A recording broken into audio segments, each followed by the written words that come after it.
Good evening. Thank you for logging in tonight, and thank you for your patience. You don't know that there is a wonderful man named Tim behind the camera who left to come here at 4 o'clock and spent 2.5 hours in traffic because of a blown up truck somewhere on the Eastern Distributor. We hope everyone's okay, but we've made it. So welcome. Thank you for logging in tonight. Thank you, Tim, for making it in and not blowing a stack. You've done very well. Good evening and welcome. We gathered for another night of Voices from the Heart, which is Wayside's little philosophy sessions. Even though this was started when we were all deep in lockdown, we're still rolling out a few sessions. Thank you for coming along, Grandpa, even though you are on a month's bit of annual leave. This is about as good as it gets when it comes to him and annual leave. But let's begin. We've got lots to get through, lots of questions, and please remember to send through any questions you have. I mean, we've called tonight's session a bit of tongue-in-cheek, a philosopher's guide to finding yourself, which if you know anything about us at Wayside, we'll go on to explain why we use that tongue-in-cheek kind of phrase. But let's begin by acknowledging that we are broadcasting to you from the land of the Gadigal people, and we are on the Eora Nation, and we pay respects to their elders past and present, and we honour their connection with sky, sea and land, and acknowledge anyone tuning in tonight who may be of Aboriginal Torres Strait Islander descent. Thank you and welcome. Welcome, Graham. G'day, my friend. All right, Graham, so at the ancient temple in Apollo in Delphi, is that right? There were two signs. One said, know yourself, Yeah, and the other one said, nothing too much. that's right. Right, so what were the ancient philosophers getting at, and what is the difference, as we get to it, between living a life and being absent to yourself? Go. Well, the ancient Greeks obviously thought that it was possible to live a life and be absent to yourself.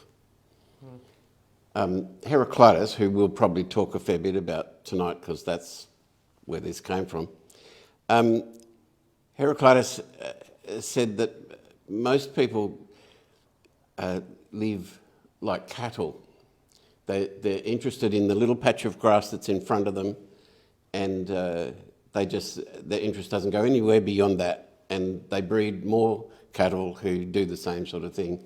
And Nietzsche picks that up. Nietzsche's very affected by Heraclitus, and he talks about herd mentality all the time. But Nietzsche goes off on a tangent that the ancients never did. So Heraclitus also talked about people who are absent to themselves. He talked about that as sleepwalking or being asleep. So the interesting thing about that, and I think it is a good metaphor, is when you're asleep, you look like you're dead. It doesn't look like life. Now, sleep's necessary. We all have to have sleep. But when you're asleep, you get entirely wound up in a world of your own making, actually, and it's comfortable and so on. And you wouldn't think many people would like to spend the rest of their lives asleep. But it is interesting that when life comes for us in the morning, even though it's life, we rarely greet it with great joy. Normally, life comes and we tell life to nick off. Not now, come some other time, and yet we're in a state that is akin to death.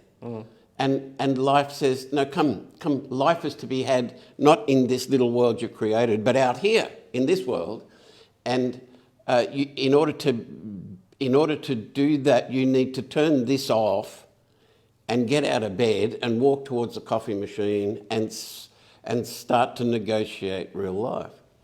So it's a fascinating metaphor for that reason, and I think it's a good one. So are you suggesting that if we're just happy or content to stay in our own little world, the one that we've constructed and the one that we're comfortable in and the one that helps us understand the world in helpful or unhelpful ways, usually unhelpful, that we're remaining in that sleep state? Yeah.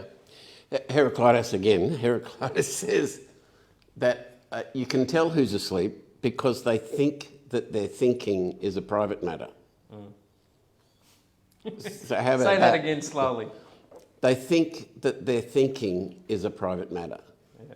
Now, in our culture, that's nearly everybody, actually.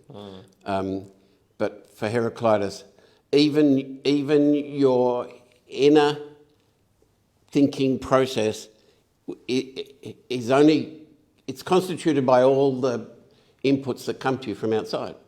So this is not him, this is Rumi that says, where did your name come from? Somebody else.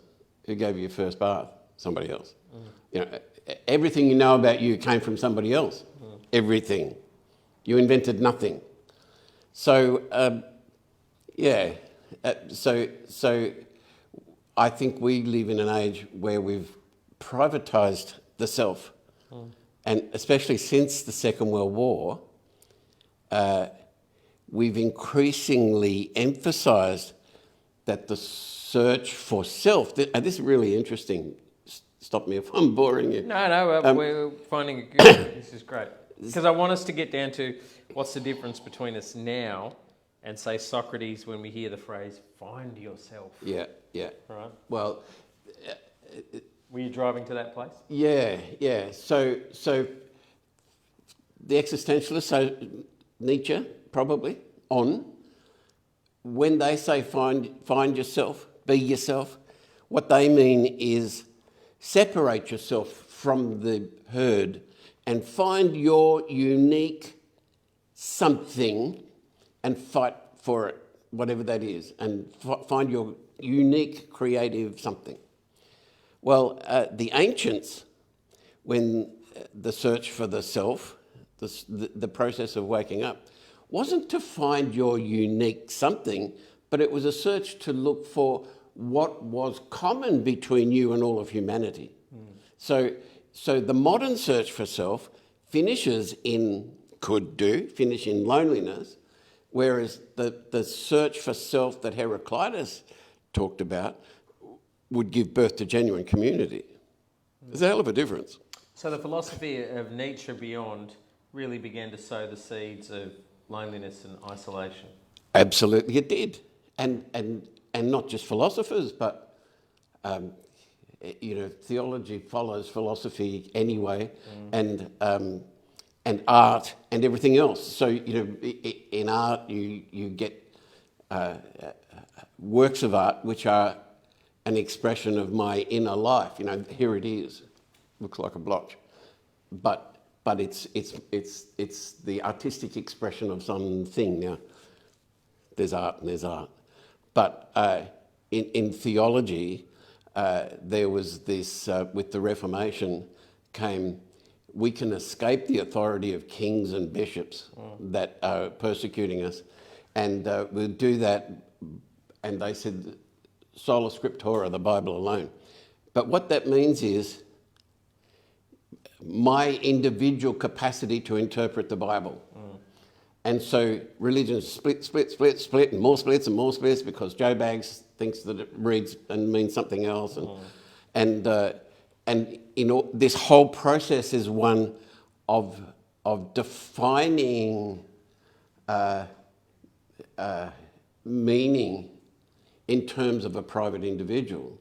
And so we get to the point where this is, we're talking about a very complex process, but the end result is that almost everyone in this culture thinks they're the only person in the world that's ever been through what they're going through. That there could be nothing in common with anybody else. It's the opposite of Heraclitus's journey. So I think loneliness is our epidemic. I think we pay a price, a breathtaking price in terms of mental illness, and that's, you could count that almost probably in dollar terms, and hospitals, and it's such an expensive way to compensate for the lack of community. So we've got hospitals and psychiatrists, and I'm not saying that lack of community is the total cause of mental illness, but it's a huge part. Yep. So we've a few schools have hitched their wagons to the philosophy that leads ultimately to this sense of disconnection, isolation and loneliness. Yeah. So therapy, social work, have kind of gone a long way to, let's get a bit controversial, whilst there are many good contributions, have also helped confirm people in their loneliness as well. Most of the ways in which we try and help people confirms them in their loneliness. So, for a start, if you come and see me, and I'll call you a client, and that means by definition I'm an expert. So we'll have a chat, and I already assume that the cause of your disconnect is some loose screw in there. And so we go looking for that loose screw. Yep. Well, who says that? Really? The truth is, if you looked at your community, you're probably more likely to find the cause of a disconnect. It's a communal thing, or lack of. So I assume that, here's a loose screw, let's see if we can find it. And I turn you into the object of my work, and you walk out a case, and I have to go and do some self-care to get over the fact that this was all one way. We reinforce the very issue that defines the problem, and I think none of this is with bad will. I'm here with goodwill. I'd like to make the world a better place. Here you are. You've got a loose screw. I'll see if I can find it, and fix you. But I never meet you. I just want to fix you. Well, I render myself as lonely as you are. Yeah. We'll never meet each other. Yeah. Yeah. Look, can we look at another area? And I don't think it's too controversial to say that, with some good exceptions, by and large, the church has lost all relevance to society. And would you see that as also the mistake of hitching itself to the philosophy of the day? To say, somehow bring God to bear and to confirm you in your loneliness. What are some of the ways we've drifted away? The church has followed the culture, of course. The church exists in the culture. So what's screwy in the culture is likely to be screwy in the church. You would like to think that the church was an antidote for the culture, and maybe somewhere in places it is, but mostly it isn't. Mostly it follows the culture.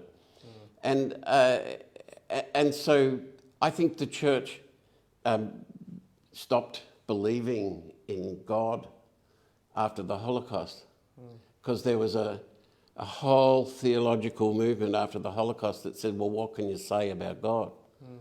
What kind of objective God would just let these millions of people march to their death? Yeah. And so where people went to was a theological version of existentialism, so that it didn't matter whether there's a God or not a God.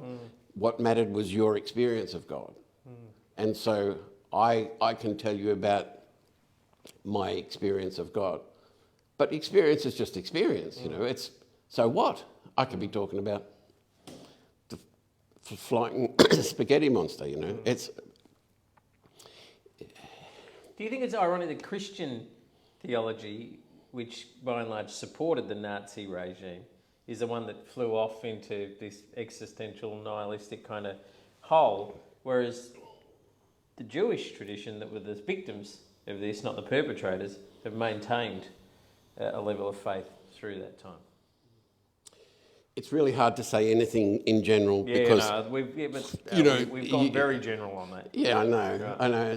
So you've got Bonhoeffer and guys who really stood against that trend, but you'd have to say that the church, say the German church, generally speaking, fell into line. And it was German leading thinkers after the Second World War who led theology into an existential version of it, so that, and it, it takes a while, but eventually it picks up in the culture, and preachers start talking about you need an experience of God, And what they're talking about is experience, not God. Which is, it's a little three-card trick, but that's, I believe, what has happened. And so people are interested in whether you had an authentic experience and have you made a decision for Christ. Not did any meeting take place? Did this move into your feet? Did this change your life? None of that. It's did you make a decision? It's this internally located. But hey, we'd be critical of the church, but that's everywhere. So that when now in our culture today, if you try to sell anything to anybody, you have to say you're excited, and well, you do. And what you're interested in is, are you excited? That's the measure of everything. I'm so excited about this program. You should sign up because I'm so excited. Yeah. You tell me any instance you've heard of recently where that wasn't the argument for you to jump on board to something. It's, I'm so excited. Because we've convinced ourselves that life is in the feelings. That's existentialism. And so it doesn't matter in a way what the program is. It doesn't matter where that'll go. What matters is, are you excited about it? And that's all we really care about. And so in the life of the church, you go to the church that makes you feel excited. And that's it, baby. If I was young and starting a new church, I'd go to a building where I put an electric charge through the floor, and the seats would all have like steel legs, and I could just hit a button, and a mild charge would go up everybody's seat, and they'd have an experience. Yeah. And I'd fill the bloody place because that's what we were after. Except for people with pacemakers. Yeah. I got a mate who got a pacemaker. I said, hey, how's it going? He said, it's good, but every time I see a pretty girl, people's garage doors go up. Oh, dear. We will. Now, look, Wayside is a pretty bold experiment, always has been. And we bet it all on an awesome future that we can't guarantee based on our mission. So what is our mission and what is its importance to this world? Well, we say we would like to create a community with no us and them. That's fairly bold. If we were serious about that, we wouldn't look like a government department. We wouldn't sound like one. And we wouldn't look like most charities or sound like them. Because our primary interest would be in achieving a meeting between people rather than delivering services with measurable outcomes. That's the talk of today. But if your mission is to create community with no us and them, then what you're trying to achieve is a meeting between two people. And it sort of assumes, and this is actually, I think, the truth of the matter, is that when somebody...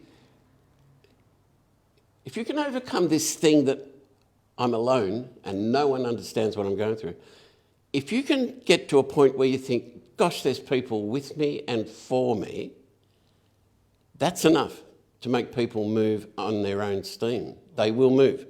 They will move towards a better life. They will move towards their own health. It will happen because they're no longer alone. And they sense something that's bigger than them. And that's the difference between Nietzsche and Heraclitus. Nietzsche says, you have to be the big thing. It has to be you. You're the Übermensch. You make meaning and you assert it onto the world. You be the Übermensch. And Heraclitus said, you need to search for yourself, but what you'll find in the end is, he said, the Logos, that which is bigger than you, even though it's part of you. Heraclitus talks about you being a fire. I love that, because Heraclitus is the guy that says you can't jump into the same river twice. So... can you just flesh out what that means for those at home? Yeah. He says in Greek, panto rei, everything is always in flow. So life is always coming at you, coming into being and perishing. There's probably no present moment. How's that for heresy in this day and age? What are you talking about? There's no present. There's no now. No, not really. Yeah. You tell me. I mean, the there are beginning. Whole books on now. I know. Courses on now. It's our being culture, in the baby. Moment, baby. Because that's where you'll find the experience in the now. Right. But the truth is, the beginning of this conversation has already gone into history. It's gone. It's gone. It's gone to wherever history puts it. It's gone. So, which part of this do you want to slice up and call the now? Was it the words I just said a minute ago? Well, gone. Into the air, gone. So, and the conversation, we're trying to apprehend that which is coming towards us, to bring it into, we might say, the present. But as soon as you say it, it's out the back door. So Heraclitus says, you can't jump in the same river twice. So what he means is, well, I get out of the river and I jump back in, and all the molecules, all that water's different to the water that was there when I got out. That's true, and I'm different. I'm different. The older you get, the clearer that becomes.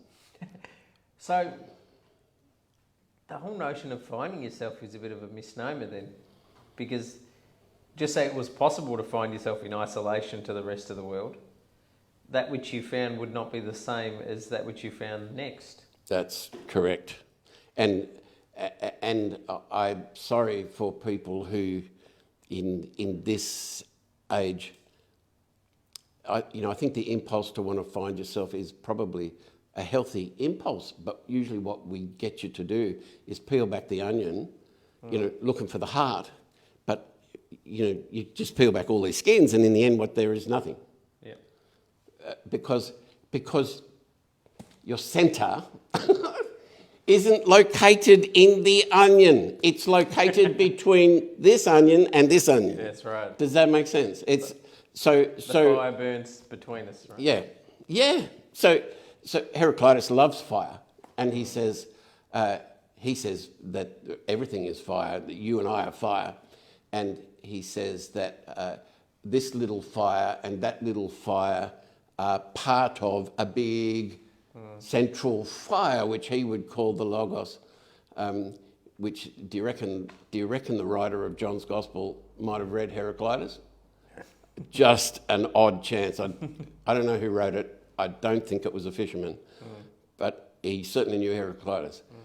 So there's this big central fire, and my life is a fire that only makes sense as in relation to the big fire.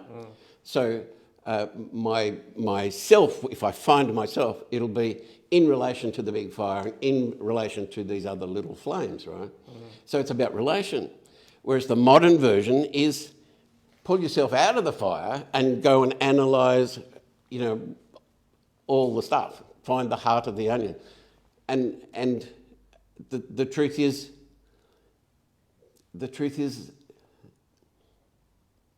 that when you really find yourself, you find your centre is not located in here, but located between you and me.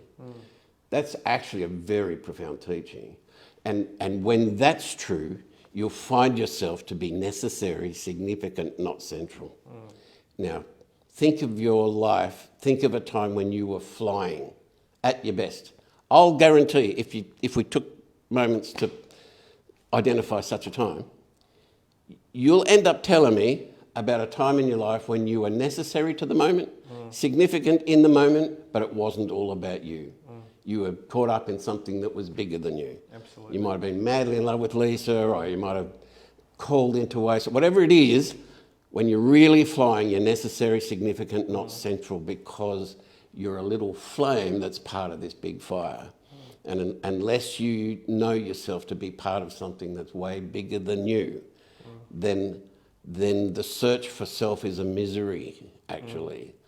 Let's go there. I know we're catching fire here, but let's go back to the disease for a moment. Well, just hang on a second. All right, keep going.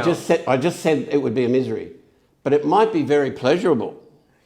because that's what sleep can be. Yes. Yeah. So sorry, go for it. No. We're driving there, but we'll just leave the fire to one side for Okay. a moment. Because we're really deconstructing some stuff here, which is to say that the present moment really doesn't exist. And the whole Find Yourself project, which is the Find Yourself in Isolation project, is at one level comfortable, at one level leaves you asleep, at one level is very profitable to the sellers of snake oil, we're saying, is about finding yourself now. But is that, so when we're saying find yourself, which is in isolation to others, which is the malaise of our time, which is metastasizing into loneliness, we're not really saying find yourself. Are we, in effect, saying freeze yourself and live up to some standard of who you were or who you ideally were? Is that where we're going off course? Yeah, I think it's where Nietzsche sent us badly off course, followed by a lot of the existentialists that followed. Again, not nasty people, well-meaning people, but they said that you are defined by the herd. It's not a bad thing in a way, but it's told to us as a very bad thing.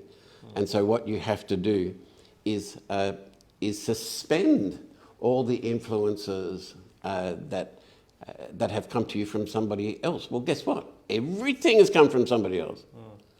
So to cut yourself off is likely to just lead you into a spiral that has no bottom, except death.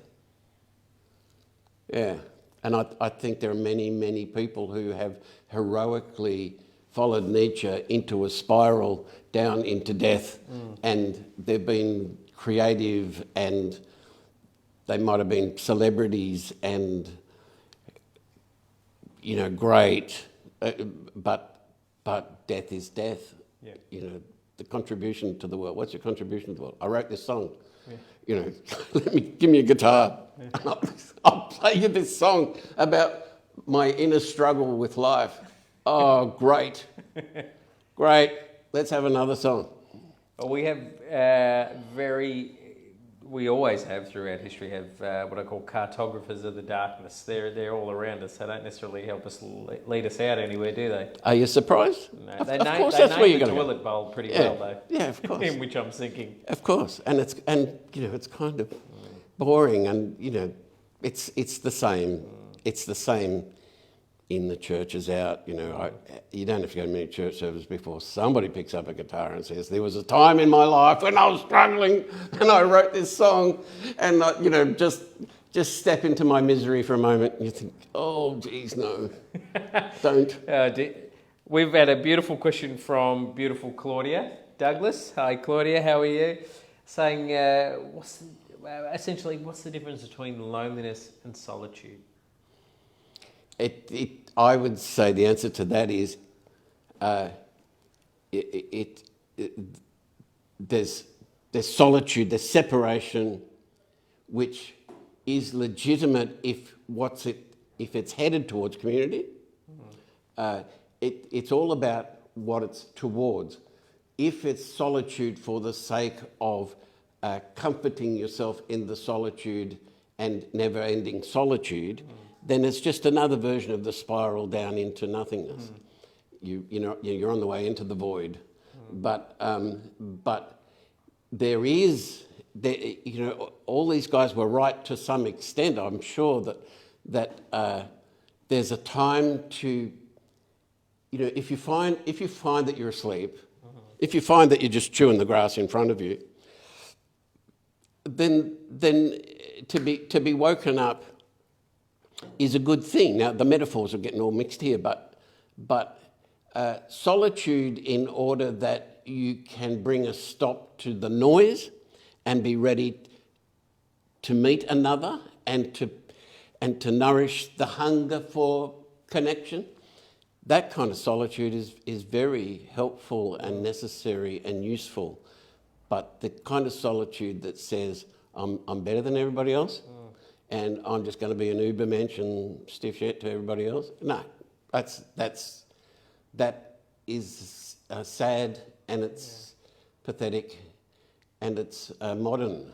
It's good. And there's a lot of people making a lot of money on helping lonely people remain lonely.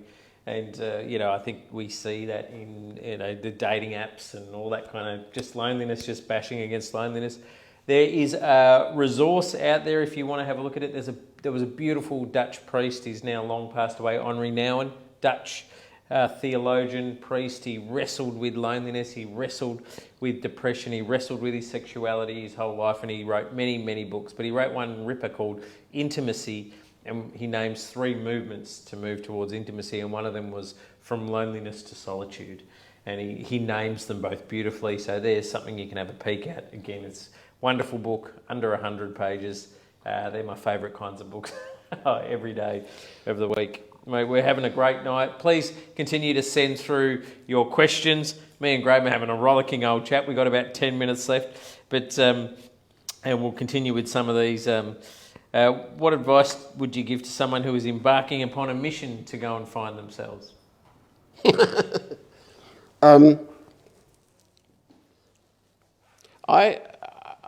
I'm more inclined to say, why don't you just go your way and hope it's the way?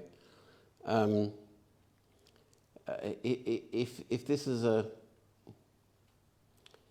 No, look, I think I'd follow Martin Buber and say, every time you want to use the word experience, if this is a dive into your inner life so that you can have an experience of finding yourself or some sort of experience, you want to train yourself to use the word experience and the word use as interchangeable, because you'll know that if I want to use you, that's wrong. That doesn't sound good.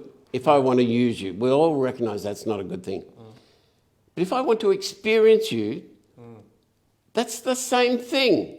But because the experience is located in here, it's about my experience of you. That's the modern disease. So, all of our love songs, "Don't Leave Me, Baby," because, I'm nothing without you. Well, you're probably nothing with them if that's the case. Because it's all about this inner experience, not about the connection. So, and given what we've said tonight, most people justify anything they want to justify by telling you it was a good experience. Yeah. Well, experience isn't of itself negative, but it's located in here. Doesn't say anything about meeting, doesn't say anything about community, doesn't say anything about meeting. Is it any wonder that so much wisdom was born around a campfire, right? Where there's literally a fire in between us. And Judy Houston, hi Judy, how are you? Has sent through saying, look, this sounds very similar to the Ubuntu wisdom of I am who I am because of who we all are. And they probably weren't influenced by the Greeks. Could this be something that's quite universal in the wisdom? Well, of course it is. And Heraclitus and the very ancients weren't claiming a unique hold upon truth. They were just searching for what we had in common. So in all cultures, is it a surprise that most of our socialising happens around a table and food? That's, it does it every time. Every floor in this building's got a kitchen in it. Because our object is to create a meeting between people. Well, there's hardly anything better for that than a table and food. So I think all cultures know that. It's just the Western culture that's more interested in the experience of the food than in the act of eating together, which is why we get foodies, who can talk forever about, whatever foodies talk about. Yes. As if it's the experience of this going down, because that's what else, of course, that's what our culture would think, that it's all about texture and aftertaste and all that kind of stuff. And there's something borderline ugly about it. Is that why there is Epicureanism has Never really died, but it's really roared back over the last little while. Well, of course, we've murdered Epicurus a bit, because he actually told these people that he said that to eat alone is not a human act, so you should eat together. But his followers only had cheese and water because he didn't want them to be involved in the experience of the eating. It was about community.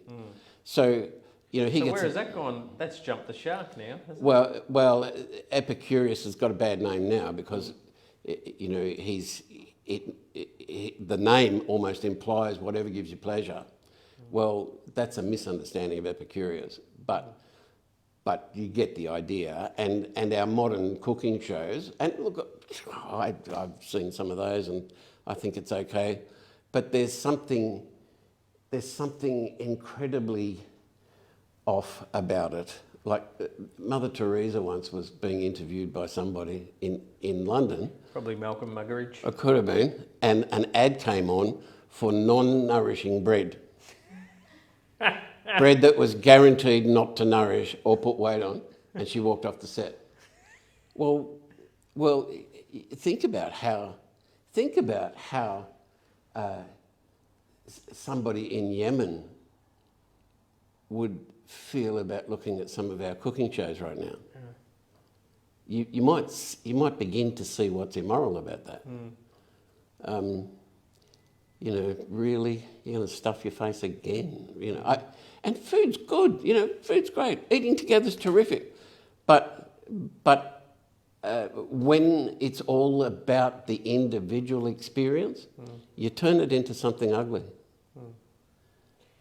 So what actually then, and for our final question of the night, as we're running out of time, is what's the role of a guru? Are they helpful or are they a hindrance? Or what does a good guru do? How does a good guru, teacher, what can they do? Look, or is there a good guru? There probably is. I think we've lost respect for teachers that we once had, full stop. Now, I often reckon if somebody's wearing a robe, you've got to ask yourself, what are they hiding? But we have lost respect for teachers, and the ancients had incredible respect for teachers. And look, I suppose I'm an ancient. You know, when I was at school, if a teacher walked into the room, every kid stood. Yeah. And you would no more call them by their first name than fly to the moon. So I think it would be, I'd love us to rediscover the value and the honour of a teacher. I actually, if I was Prime Minister, no, that's a silly thing to say. If I was God, which is a perfectly reasonable thing to say. Absolutely. I think the first thing I'd do is double the wage of any teacher that loves their subject. Amen. Because it changes lives, it changes the world. Teachers are worthy of respect, and you know, if the wages we pay are an indicator of what the culture values, then why the hell can a banker get 30 million a year and a teacher get 60,000 or whatever they get?